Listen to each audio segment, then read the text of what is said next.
Welcome everyone at Palazzo Vettori, which is the headquarters of Kent State University, Florence. And I'm proud and honored to be here tonight for many reasons. First of all, because Professor Anthony MOLHO was professor at the University of Florence when I was a student, enrolled with Giovanni Cherubini at the end of the 1980s.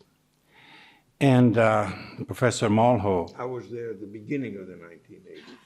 Beginning of the As 1980s. Lorenzo Fabri Yes. will confirm. And he has been professor at Brown University, now emeritus, and the European University Institute. One of the most important historians in Renaissance history, I would say, mostly specialized in Florentine history. And but tonight, because I would have loved to have a lecture on Renaissance history by Professor MOLHO, but he said, no, I don't want to talk about history. I need to talk about myself and my experience as a child in Thessaloniki in the 1940s during the Nazi occupation. And he gave me one copy of his book in English, and the title is Courage and Compassion, A Jewish Boyhood in German-occupied Greece. And then he told me that he wrote it both in Greek as well as in English, but then I read, because it was easier for me, this book in Italian, published by Viella recently as well, La gentilezza degli altri, un bambino ebreo nella Grecia occupata. So I would like to turn the floor to Professor MOLHO and teach us about the banality of goodness, which recalls me the Hannah Arendt book, The Banality of the Evil, when she published that essay in 1961, after having followed the trial against Rudolf Eichmann. I would like to welcome Professor MOLHO here at Palazzo Vettori. Thank you very much for being with us.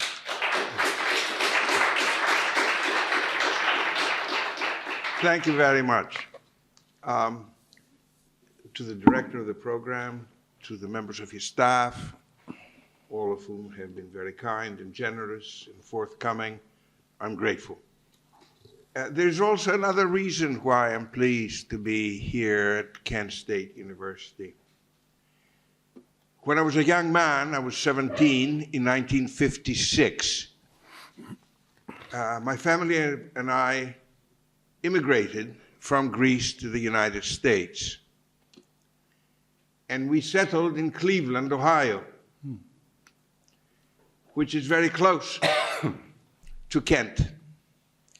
Of course, in those days, I was a recent immigrant. I didn't know the language very well. I certainly didn't know how to drive.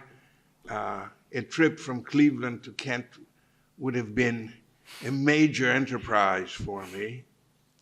But I always had this idea that Kent and the city of Kent and Kent State University were somewhat close to the place in the United States that for about 5.5 years was my home there. So coming back here to Kent State University in the middle of Florence has a certain strange feeling for me. Cleveland, Kent State here, Florence, all these points of reference in my life converge today in some way in today's talk. I was born in July 1939 in the city of Thessaloniki, or Salonika, which is the second largest city in Greece, a major port immediately to the south of other well-known Balkan countries, Albania, North Macedonia, Serbia, and Bulgaria. In 1939, the city of Thessaloniki, or Salonika, had a population of about 150, 160,000 people. Of those 150, 160,000 people, 50 to 55,000 were Jews. They were Jews who had settled in the city after the expulsion of the Jews from the Iberian Peninsula, first by the Spanish kings and then by the Portuguese ones. And as this large Iberian Jewish population left their traditional homes, large numbers of them wandered towards what was then the Ottoman Empire, with Salonika as a major city in that empire. And they settled there, and they lived there from the 1490s to the early mid-20th century. It was a community that was prosperous, that was a center of a certain amount of learning, of intellectuals, of entrepreneurs, and a large, very large working class among them. This is in 1943. In 1945, at the end of the war, of those 50 to 55,000 people, 50 to 55,000 Jews, 2,500 roughly had survived. All the rest of them had been carried to Auschwitz, where they were murdered. Salonika suffered one of the greatest losses in percentages of any city in Europe, perhaps the largest percentage. There's some kind of disagreement among historians. Is it 90%? Is it 93%? Is it 95%? Anyway, over 90%. Huge number. This is the background I wanted to mention. Among the people who died during the German persecutions of Jews in Salonika were my grandparents on my mother's side, and an uncle, an aunt, and then various other more distant relatives. And time went on. And we are now in 2022, when I got COVID, and I spent 11 days in isolation in a hospital in Athens. And the question was, in my mind, I'm going to make it. The doctors told me I'm going to be fine, I'm going to get out, and I'm going to make it. But at that time, I had been forced to retire from my job. I had no work. And I was supposed to live for months, more or less alone in my house, because I was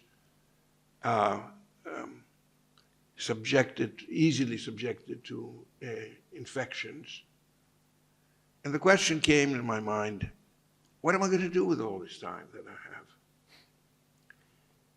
At that point, I went back to the experience of the Second World War. And I decided to write something about that. My mother, who, if anybody has read this book, knows that she was a very important presence in my life, not only when I was a very small child, but even when I was a grown man. my mother had been sort of pushing me, urging me, sit down and write something. Why don't you? And for reasons that I'm not in a position to explain precisely, it would take a psychiatrist to subject me to systematic investigation. It would take a psychiatrist, I say, perhaps, who might be able to give an answer to that question. So when I was in New York to present this book about 6 months ago, somebody from the audience said, "What took you so long to write this book? Why so long?" And the answer to that question, as I was in the middle of a large audience, I said, "Well, I'm a slow writer. It takes me a long time to write."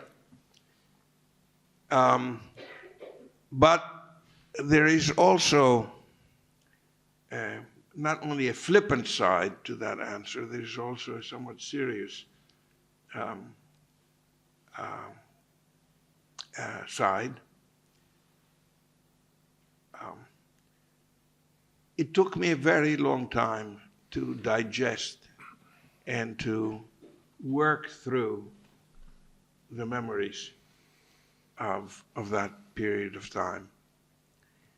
So now we're talking about the period of time from 20th of March to 1943. I'll explain why that date. To the 25th of April, 1945. I was from 4 to 6 years old. So one of the reasons for this delay, well, this very great delay in writing this book, was my awareness of how small I was then and how fragile and fragmentary my memories would have been.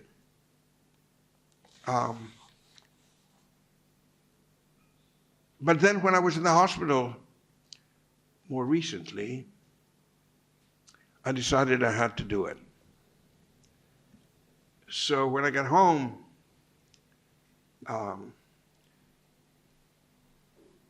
I think it was in early April of 1922, I sat down and got to work. Now, when you're an old man, as I am, in fact, when you're a very old man, as I am, and you try to think of your past, you have to sort of decide how are you going to handle it? What are you going to do? How are you going to approach your childhood? 80 years separate the events that I was trying to describe from the time I was trying to describe them. Oh my gosh, excuse me. How do I shut this?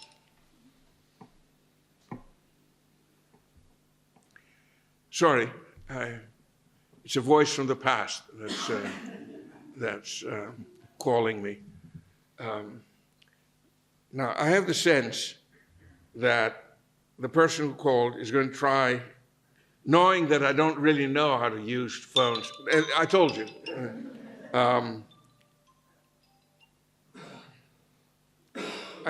Can you shut it off? Thank you.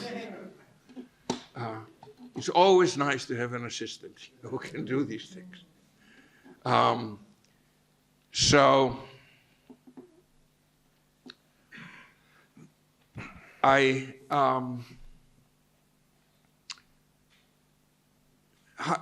do you go about doing something like that?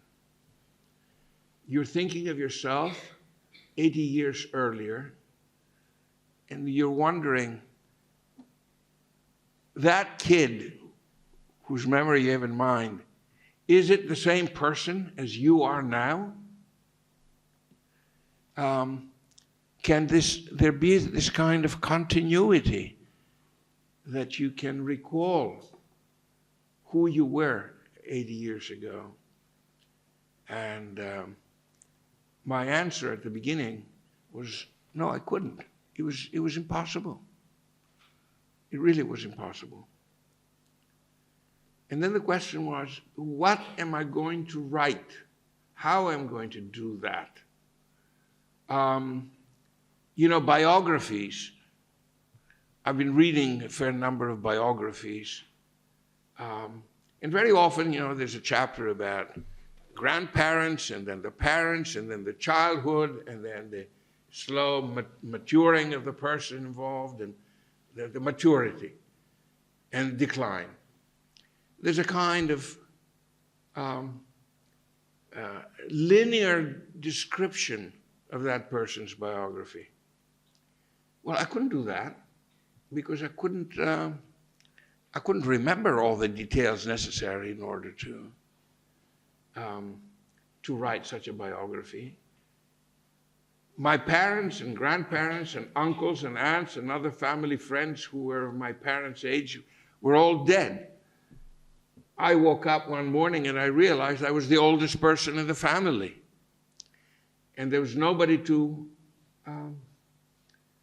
interrogate about various questions I might have.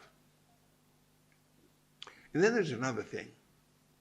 When I was thinking about this, trying to write, it occurred to me that what I had in mind were incidents, small events. It was not a continuous line of development. I remember a bit here and a bit there and a bit further down. So I took a decision in writing this that this was going to be a presentation of small events. In Italian, there is a school of historical writing called microstoria, where you concentrate on one small thing and you try to find out as much as you can about it. Well, my book was going to be, I decided, a series of microstorie. I was going to focus my attention on small events. Perhaps we can come back to that later on. Okay, so what was the question? Why was it going to, I'm going to have this kind of, in music one would say, staccato approach to a recreation, a retelling rather, not recreation, a retelling of my past. But what was the question all about? Why would anybody want to read this? Why would my children want to read that? There had to be something that grabs the reader's imagination and compels her or him to move through the book. So the question was this, and I'm just saying this very, very briefly. It took me weeks to figure it out. The question is this: given the fact that 95% roughly of Salonica's Jews were killed during the Second World War, what is it that made it possible for my mother, my father, and me to survive? Why were we an exception to the rule? The rule was, you're a Jew from Salonica, you don't survive the occupation. We were an exception to the rule. And the question in my mind was why? What made it possible for us to survive? Very synoptically, I will give you my answers to that question. And after I do that, perhaps we can open it up, and if anybody has any questions, we can talk about them. There are three reasons, I think, why we survived. One was luck. What Machiavelli and Guicciardini said, fortuna. Without luck, without fortuna, nothing else would have worked. We were lucky. Now, this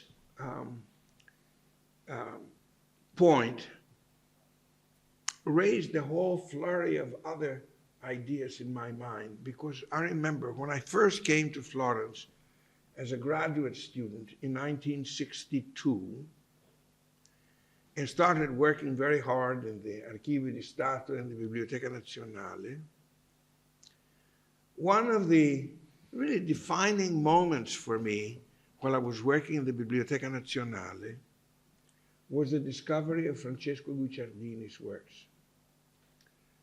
Francesco Guicciardini was a younger friend of Machiavelli's, a very important historian, and a member of a very distinguished family in Florence.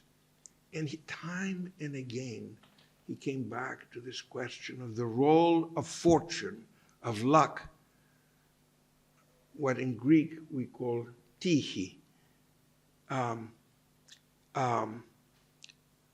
in the affairs of mankind.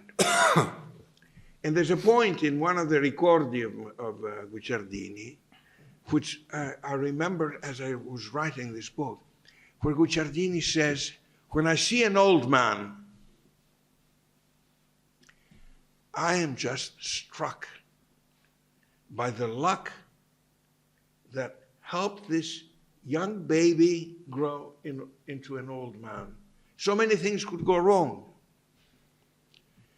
And that struck me as a very important point when I first read Guicciardini's ricordi. And again, the point time and again came up in my mind as I was trying to write.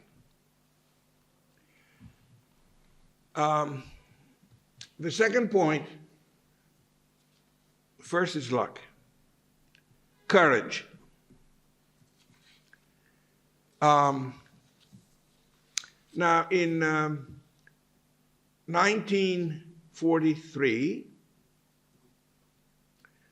the first half of the month of March, the first trains carrying Jews to Auschwitz and to their death left Salonika on the 15th of March, 1943, two train loads. At about that time, my parents took a decision. They were going to go for it. They were not going to sit waiting to follow orders that the German occupying armies would have given. I'll come to that point again in a moment. But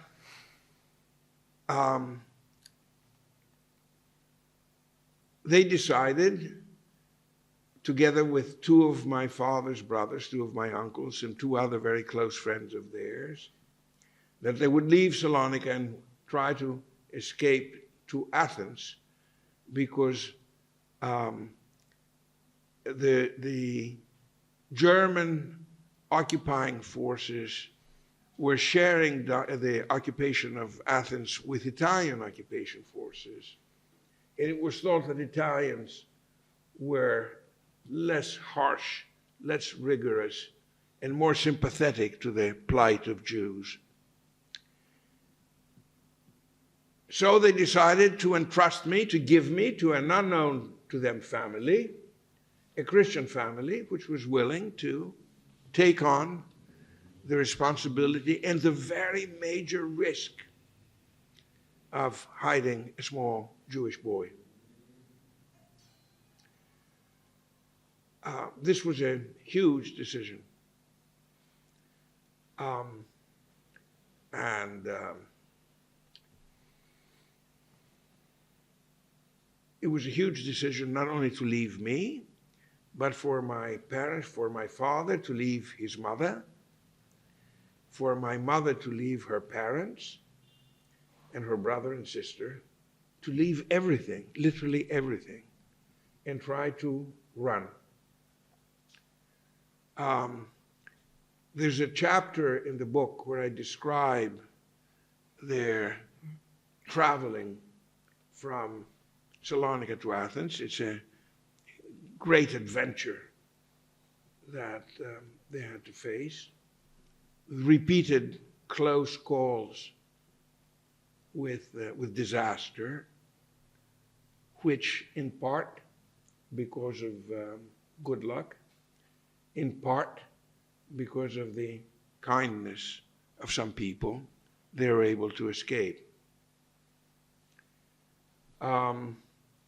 So courage is a very important ingredient in that, a very important component of that complex picture that I was trying to draw in my mind.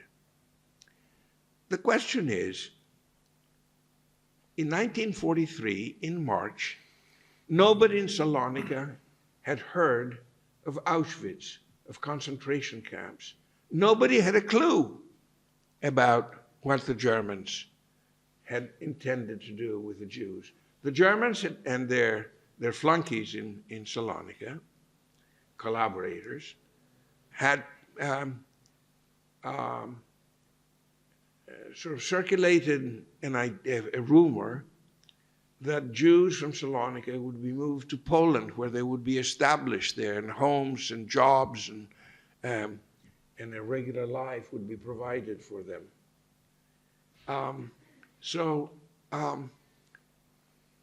A lot of people in Salonika, a lot of Jews in Salonika, rather believed that. My parents didn't. And the question is why? And I think I know the answer as to why. And here we go, take a little detour, if you don't mind. My father was born in 1899, and he came from a sort of lower middle class family of small-time entrepreneurs, where learning and foreign languages were very important. My father spoke several languages very well, one of which was German. He liked German. He knew it well.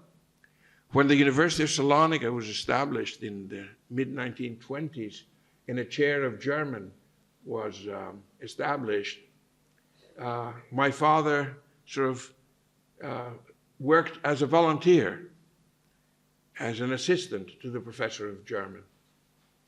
So he knew very well something about German culture, about German language, about German habits, and he liked. He was a Germanophile, if you will. In the 1920s, before he met and married my mother, when he was a happy bachelor doing various things, one of the memories that he had after the war that he often described to us was in the mid-1920s when the first international flight left Salonika's airport to go to Vienna. My father was on that flight, and he went to Vienna. He went to Vienna. Why? He loved opera. So he went to Vienna to listen to opera. We had German books at home. We had big German encyclopedia at home. So in July 1942, under full occupation of Salonika by the Germans, on 11 July 1942, Germans ordered all Jews, all men who were Jews between the ages of, I think, 16 or 17 and around 50, to gather in a big square in front of the waterfront in Salonika. And there were about 10,000, 12,000 men were subjected to a series of humiliating and degrading exercises. My father, who knew German, thought, well, his German would have helped him at least understand what was going on. So he approached the German officer and asked what's going on. Outcome of that was that he was beaten, he's very badly hurt, had to go to the hospital, and had to stay home for about 6 weeks after that to recover. But the important thing that he learned was, you don't trust Germans. You don't trust, if they tell you that you're going to move to Poland, you don't believe that. So you leave. And that's what the plan was. It was a very daring decision. Initially, it was a decision that would have implicated only my father, his 2 brothers, and 2 other friends of theirs. My mother was to be left out. In the end, she pleaded with them, and she was allowed to go along. So a great adventure began for them, where it involved finding, that's not me, is it? No.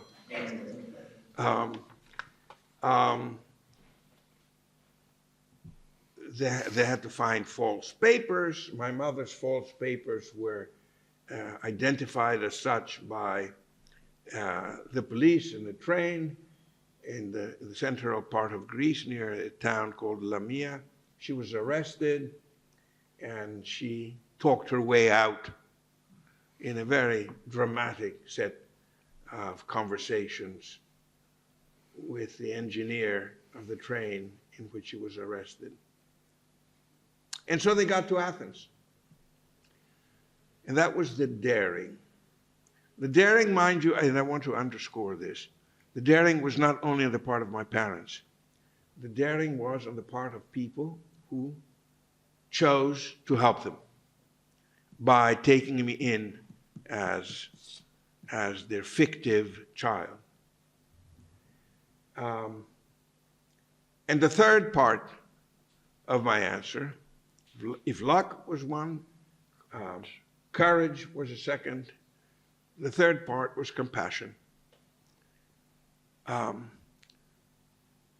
When my parents got to Athens, while I was still in Salonika, it took about 2.5 to 3 months for me to be furtively, secretly carried from Salonika to Athens.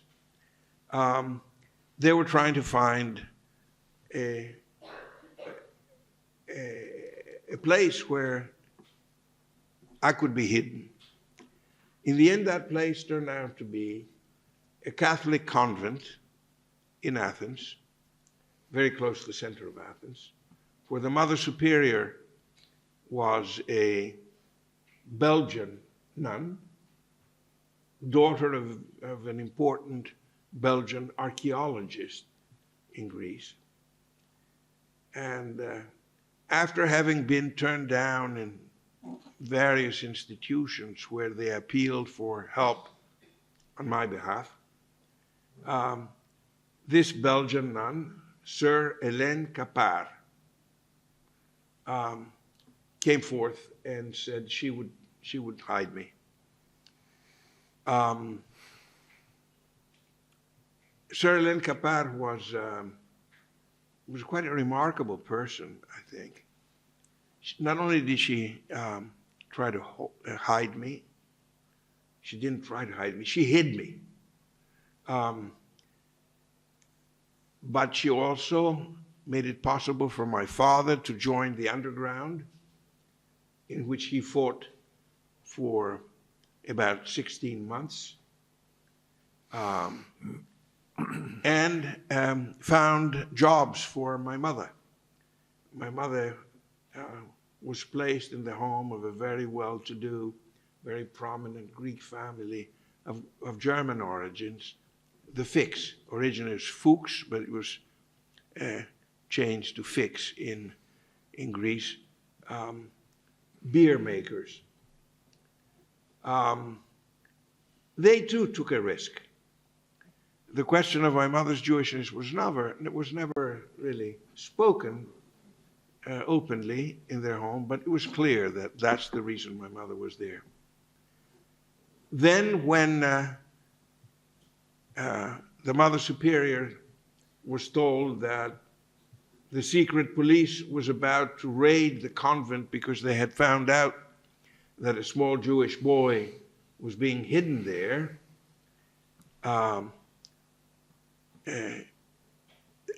was carried secretly, furtively, one night to the house of a remarkable woman. Very poor. She was charged with, she earned her livelihood doing small jobs around the convent, cleaning and cooking and so on. She had 5 children. Her husband had died. And in a conversation that my mother never tired of repeating, this widow, Mrs. Kalku, was called into the office of the nun, and she was told, "You have 5 children. Having one more, you can find a way to feed him too." This is a time of famine in Greece where people were dying, literally dying in the streets because of lack of food. And Mrs. Kalku took me in and kept me together with her 5 children. I don't want to recount all the events that I tried to describe and evoke in my book. I'll rest with one more incident. My father had disappeared. He was up in the mountains with the partisans fighting the Italians and the Germans. My mother was working for the Fix family, but after a while the Fix got scared because their house, they being of German origin, became the focal point of much socializing of German officers. And my mother more than once was called to serve in the cocktail parties, I don't know what you would call them, the receptions that the Fixes had for German soldiers. So they got scared and they told her she had to go. And she made do in 2 different families for short periods of time. Again, everybody knew what the game was all about. She was Jewish and she was being hunted down by the Germans. If anybody would have betrayed her to the Germans, he would have received a nice sort of compensation for it. But then after a while, again, thanks to the intervention of the Mother Superior, my mother, because she knew several languages, she was very good at that, got a job as an assistant to the director of the Red Cross in Athens during the war. The Red Cross in Athens during the war was a Swiss operation. So she got a job. She was being paid a crate of food per month. But because food was so scarce and so valuable, she was able to find a small room in a house where a widow and her daughter lived, and she paid for rent 1 bottle of olive oil per month. And with that home secured, she got me she got me back, as it were, from Mrs. Kalku's house, and I lived with her. I will not go into many details, except to recount one incident which I found, all my life I found it remarkable and puzzling. And I must say, some of the readers of my book have said to me that they found it just as remarkable. In order to go to work, the Red Cross, my mother had to take the tram from where we lived. And it's not a very long ride, but 15 minutes or so, 20 perhaps. Every now and then she wanted to take me with her. I was happy enough to go. Tram ride, being at the office, being spoiled by all the other employees of the Red Cross was sort of fun for me. One day we got in the tram, and as the tram was moving, in one of the stops, 2 men got on the tram, one from the front door, one from the back. And they started moving towards each other, asking everybody in the tram, all the passengers, for their papers. They were secret policemen.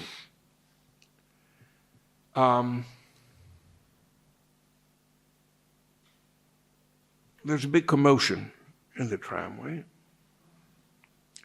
The 2 policemen had found the man whom they suspected of something or other. The man was resisting, other passengers were trying to help him. The bus driver, the tram driver, stopped and opened the doors of the tram, both front, middle, and back. Without much ado, my mother took my hand, put it in the hand of a totally unknown man, and she jumped off the tram. She just didn't want to have to show her false papers to the police. Totally unknown man without saying a word. She jumped off the tram, again closed the doors, and went off in its destination. In the next stop, the man holding my hand, I had not cried, I had not protested, I had not said anything. The man holding me by the hand got off the tram and started walking with me backward from where the tram had come. And sure enough, there was my mother running in our direction. That's the incident. And the question is, what in God's name had gotten into my mother's head to do that? It was such an extraordinary act of risk. And what, furthermore, convinced this man, unknown, totally unknown, to take me with a hand and take the risk. He didn't know that my mother was going to, he may have guessed, of course, that she would have tried to come back, but he didn't know what was going to happen. And the question in my mind was, and is, why did this man act the way he did? What is it that convinces somebody or leads somebody, urges somebody to do something? It's a folly. It's a folly on my mother's side, it's a folly on that man's side. And yet, That's how it was. So and I'll close with this, I have spent hours trying to puzzle out this incident. Particularly, I am puzzled. I knew my mother. My mother was like that. She wanted to decide something. She was just determined, and she was going to do it, and the risks did not count. But the man, why would he act like that? This is a big mystery to me. What I suggest in the book is that this happened in the summer of 1944. By then, the German occupation in Greece had lasted for 3 years. There are a lot of historians, and important historians, some of whom are friends of mine, who have written about the degree of collaboration between the Greek population and the German occupiers. There's a whole historiographic tradition about that. But I also think, and that incident fits into my hypothesis, that underneath, the population in Greece was resentful of the German occupation. They didn't like that. They saw the Germans as occupiers, as intruders, or as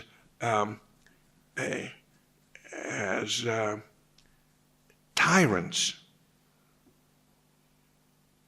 who were totally destroying Greek society.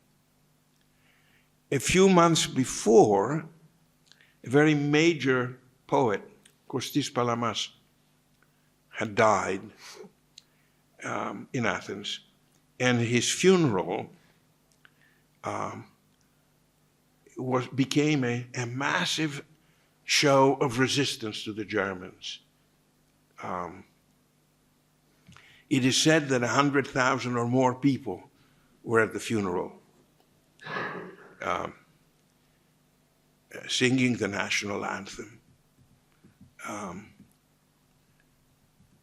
And so I see this man who took this extraordinary act as somebody who would have shared this sense of resentment, of enmity towards the Germans, and who thought that somebody who was being suspected, rather, somebody who fears that she will be suspected by the Germans, as somebody who's worth supporting, somebody who is worth helping. And so he took this great step. I mean, this is an incredible thing.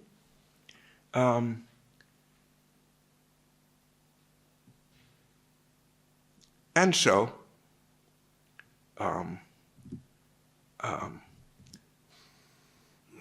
you know, this little episode, which is not so little, but it is vital for my mother's and my survival, closes here. And I want, may I close here? Okay.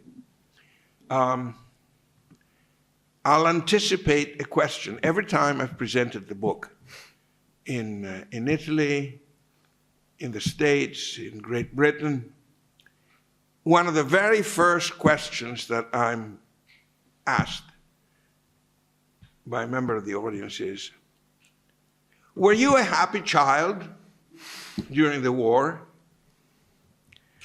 And I think I was. I didn't know that life could have been different.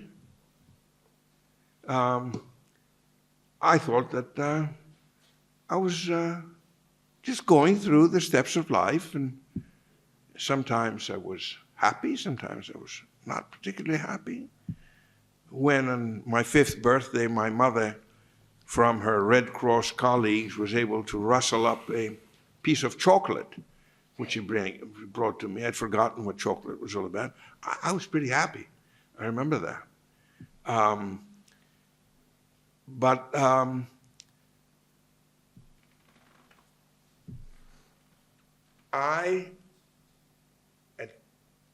When I was writing, I was 83, I'm 86 now, knew how things were going to end. But I was trying to put myself in the place of a little boy who didn't know how things were going to end, who didn't know that this was altogether an extraordinary set of circumstances for the society, for Greece, for the Jews of Greece, for my family, for myself. So this sort of,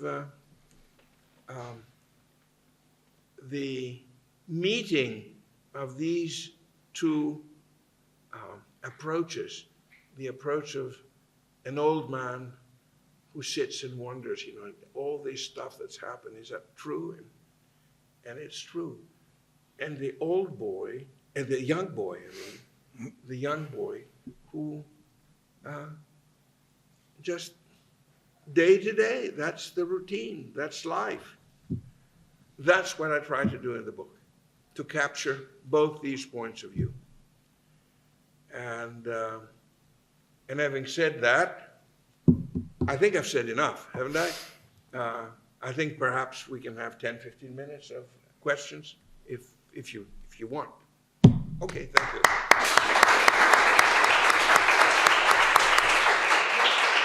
But thank you very much, Tony, for this presentation. And, I've been thinking many things when you were talking. First of all, I was thinking about your mother first, and the fact that you referred to the fact that you would have needed a psychiatrist to understand why she forced you to write.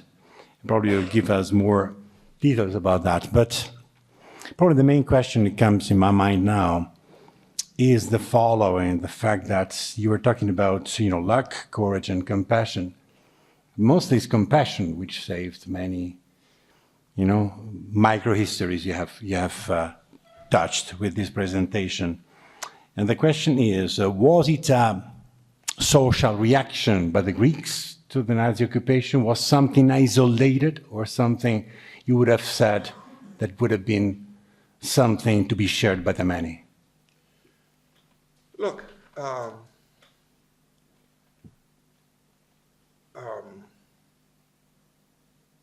the fact that this man happened to have been standing next to my mother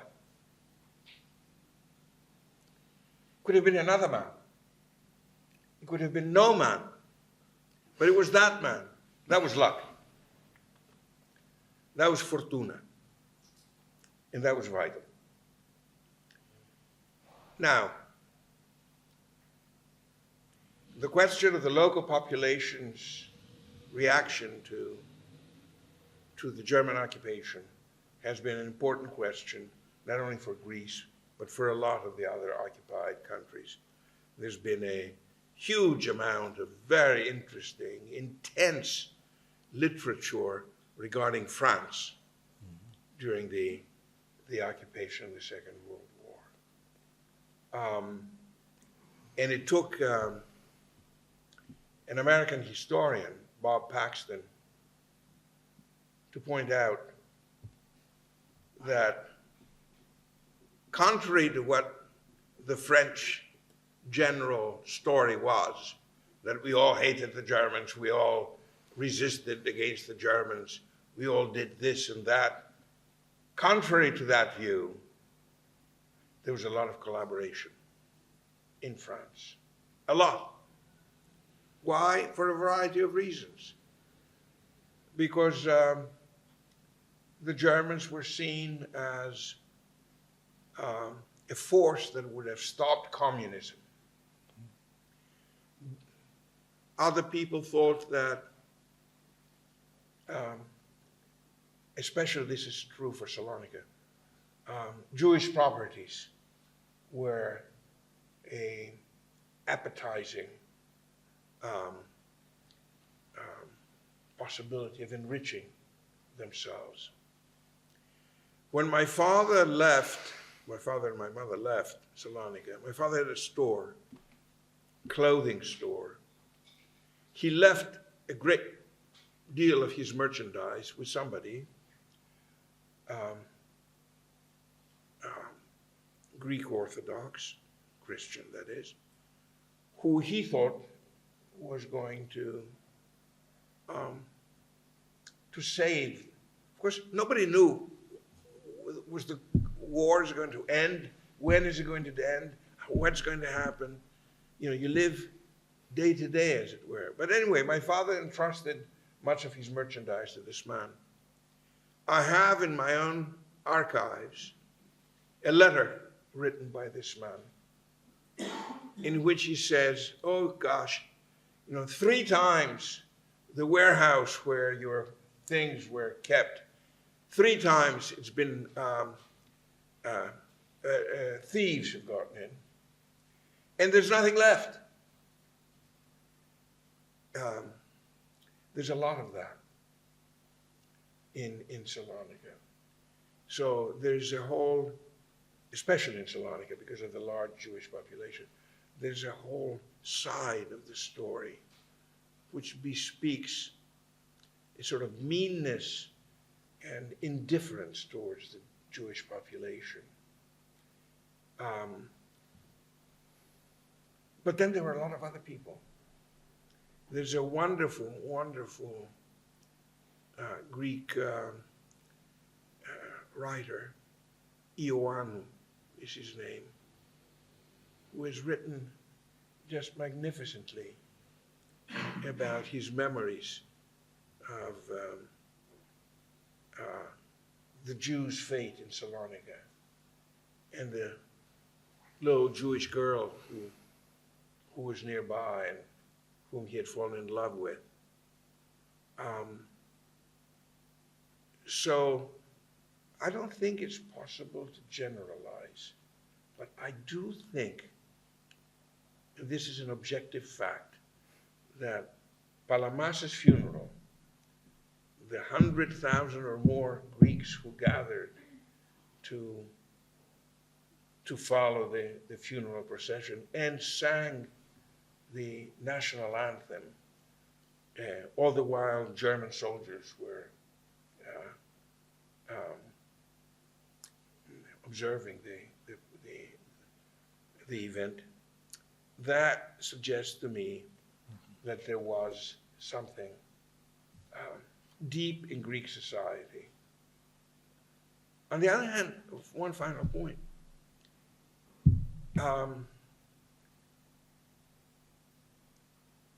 You know, in Italy, after 1945, everybody appeared and claimed to have been an anti-fascist.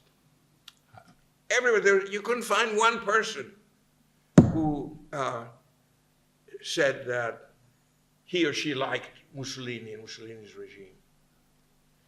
Well, of course, the resistance in Italy was as small and embryonic at the beginning, and only after the Allies landing, American landing in Sicily and in Anzio in central Italy, were expressions of resistance to the Germans.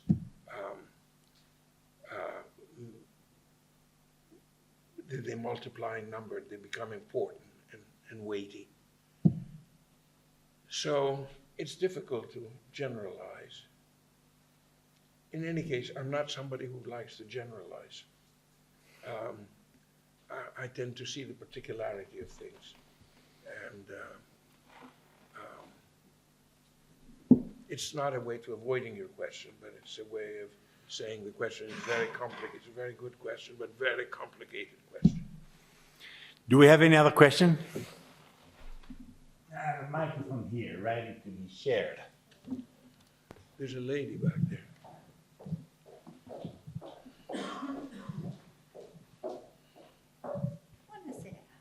Buonasera. I was wondering, obviously, Should be open, yeah. Yes. obviously it was luck, and courage on everyone's part in the last, especially in the last memory. And I guess one of the things that I was wondering, and we'll never know, I guess, because we don't know the man and we can't talk to him.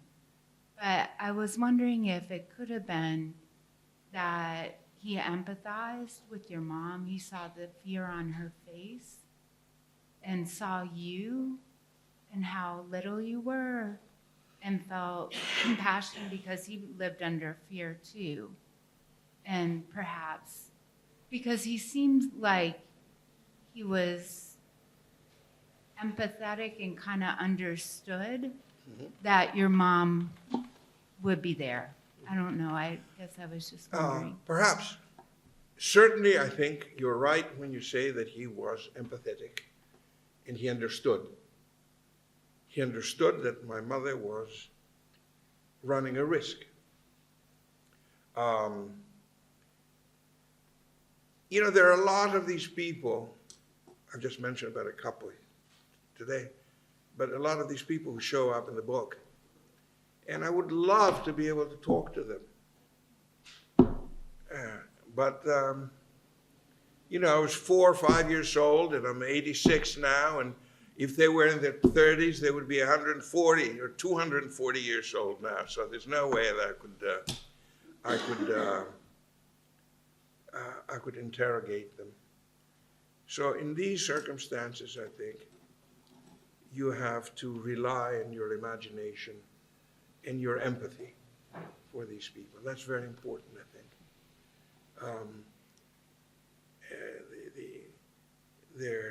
Their ability to place themselves in your position and decide to take a major risk in order to help you. This does not happen very often in our times. We're very, very tough with people who are living in periods of great risk and danger. That's another story, and I don't want to get into that now. But yeah, the only way that I could deal with that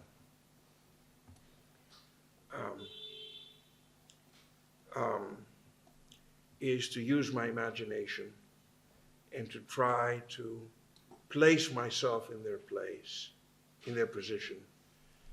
And that's the best I can do.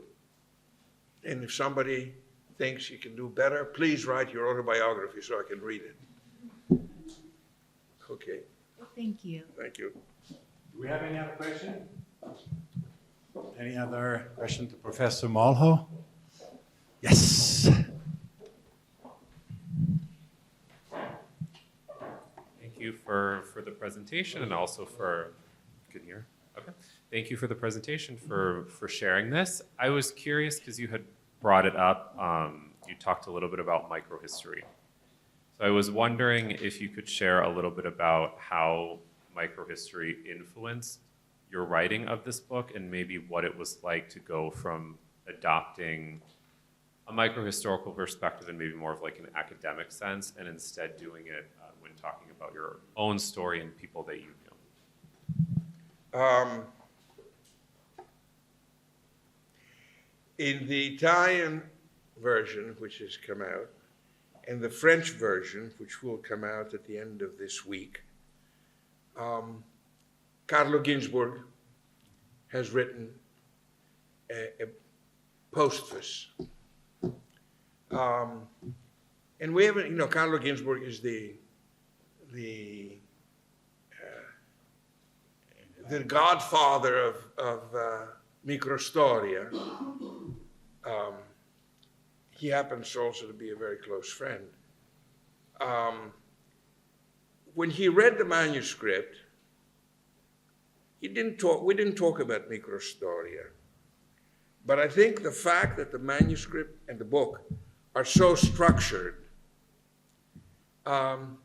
rather made him sympathetic to the book itself. I hope that there are other things, other elements of the book to which he was drawn. But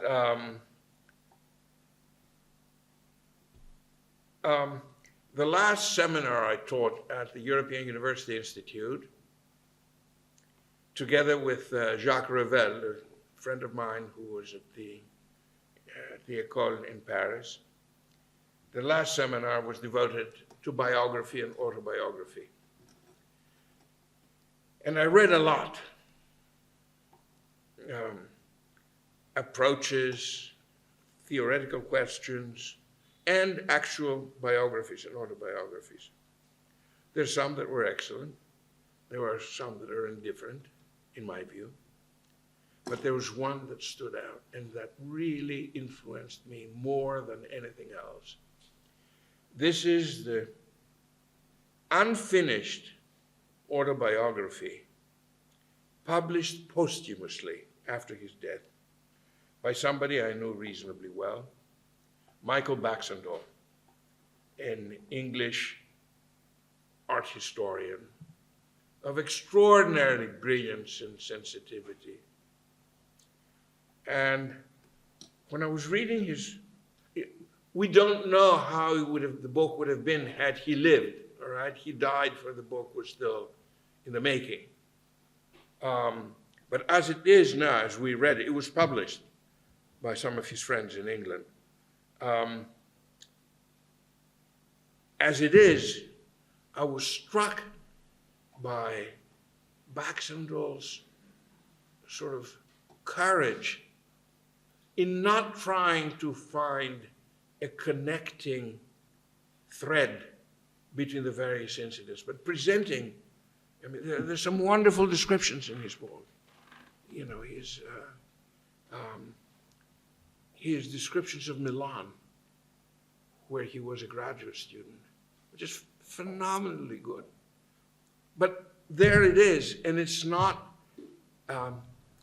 integrally connected into a continuous narrative.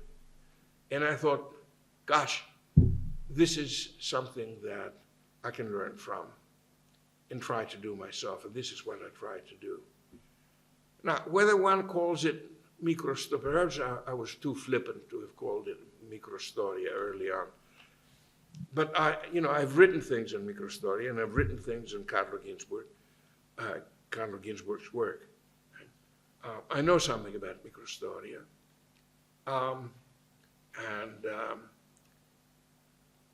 I do think there are elements of microstoria in this book, in the specific incidents that I focus my attention on.